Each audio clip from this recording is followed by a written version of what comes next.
In the run-up to the 4th of July, many Virginians' thoughts turned to baseball, the beach, and beer. But more than a few of us are thinking all about those new laws that take effect on July 1st. For any number of reasons, public spending, for example, July 1st is, statutorily speaking, New Year's Day. And when it comes to the new state budget, there's a lot to celebrate. In that 2-year, $188 billion behemoth, you'll find millions of dollars for a 3% raise for state workers, teachers, and state-paid local employees.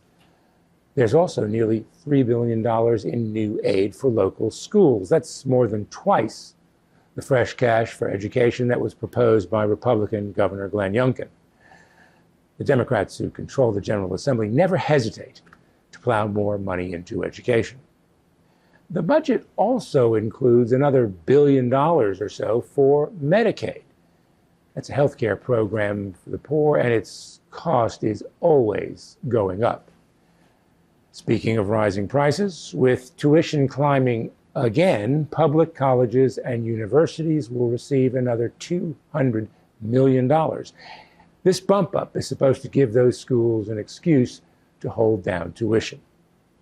Still in the budget, until the General Assembly and Youngkin administration come to terms on junking it or dialing it back a bit, restrictions on free college tuition for military veterans, emergency workers, and their families. The cost is going through the roof, leaping from about $20 million a year to a projected $100 million. Lawmakers have been in and out of Richmond trying to come up with a fix. Some of them are trying again this week. Politics of this issue are blunt and to the point. Neither political party wants to be seen as unfriendly to or inattentive of vets and first responders. But Republicans and Democrats also want to be seen as responsible stewards of the public trough. As for all those new laws, they touch on nearly all aspects of life, human and animal. In response to the death of a middle schooler in suburban Richmond, who was fatally shot by another student with his father's pistol, it is now a felony for a parent to allow a child to get his or her hands on a firearm if that youngster is known to be a threat. Penalty for a parent or other adult convicted of this new crime, up to 10 years in prison. Another law passed in response to another tragedy allows parents or legal guardians to be on scene when decisions must be made by doctors and others on treating a family member's mental health crisis.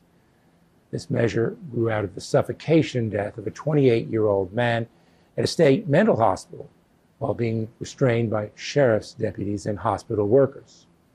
Other new laws ban the sale via the internet of those nicotine-dispensing vaping devices, make permanent the sale of cocktails to go, an innovation that kept cash flowing to bars and restaurants during the pandemic, and allow impoverished Petersburg to go ahead with a casino, while prohibiting a third casino referendum in Richmond, where it's been turned down twice.